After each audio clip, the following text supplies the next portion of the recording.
L'U4 de Ucange se prépare au seul et unique apéro-concert de la saison samedi 25 juillet à 19 h avec la tournée du bocal. Et pour les plus chanceux qui souhaitent prolonger leur soirée, il reste encore quelques places pour les visites guidées de 21h20 à 21h40 et 22h. Vous l'aurez compris, l'U4 de Ucange a repris ses activités et ses visites sur certaines conditions au vu des circonstances. La cathédrale de fer s'est déconfinée, il était temps. De plus, vous avez jusqu'au 26 juillet pour voter pour que le parc du Haut-Fourneau U4 devienne le monument préféré des Français.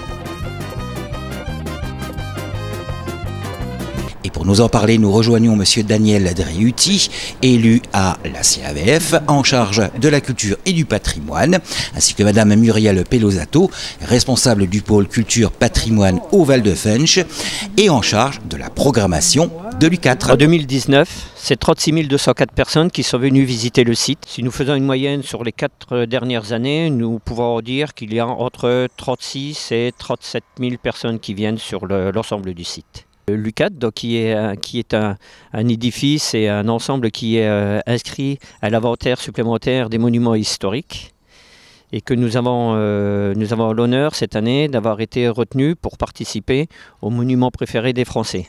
Donc nous avons été sélectionnés parmi 43 000 sites qui existent en France. Nous pouvons voter donc jusqu'au 26 juillet, nous pouvons même voter plusieurs fois et je vous invite à le faire, pour que ce monument et cet espace soient reconnus et bien connus de tous les Français. Depuis le 2 juin, nous pouvons à nouveau visiter le site. Le site que vous pouvez visiter en toute sécurité. La seule contrainte qui nous est, je ne veux pas dire imposée, mais que nous ne pouvons plus faire, c'est les visites nocturnes les week-ends.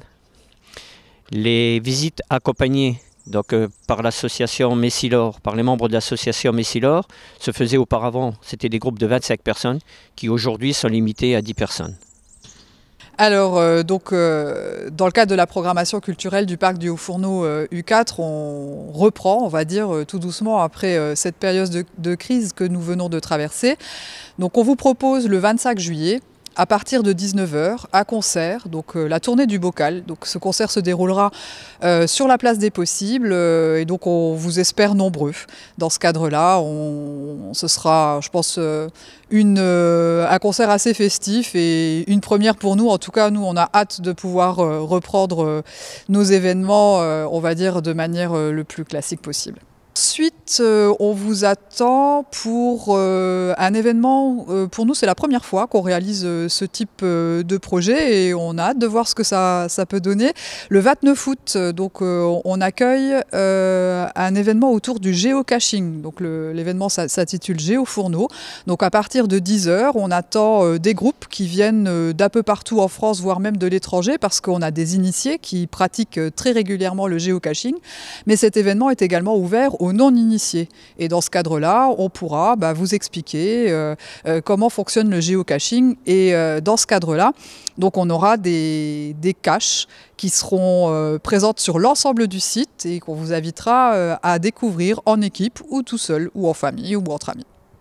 Alors 3 semaines après l'événement autour du géocaching, Géofourneau, on vous attend pour les traditionnelles journées européennes du patrimoine, donc, qui se tiendront le week-end du 19-20 septembre. Donc dans ce cadre-là, on va proposer bien entendu des visites guidées, des visites un petit peu insolites, donc c'est-à-dire qui vous permettront de découvrir la friche industrielle.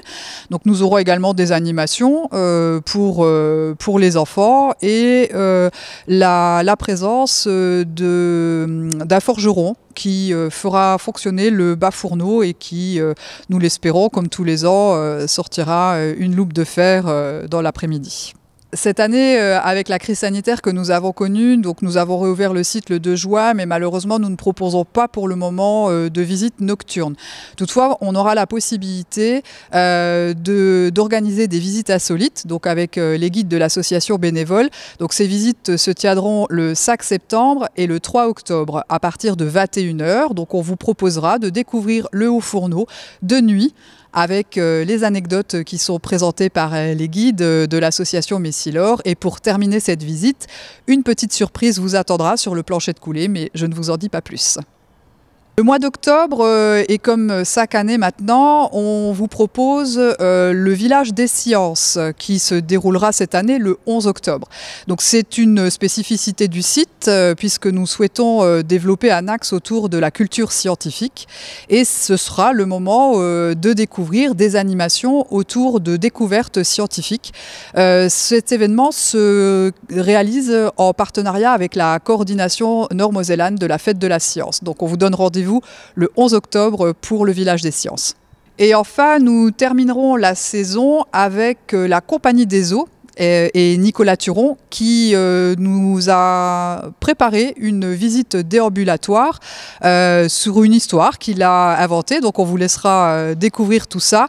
Donc la visite déambulatoire s'intitule Les Anges de Moselle qui se déroulera à partir de 21h30 le 17, le 24 et le 31 octobre. Donc on vous attend nombreux sur le site du Haut-Fourneau U4 pour cette nouvelle saison et surtout on vous invite bien entendu à voter massivement pour le parc du Haut-Fourneau U4 dans le cadre de l'émission Le monument préféré des Français qui sera présenté au mois de septembre par monsieur Stéphane Bern.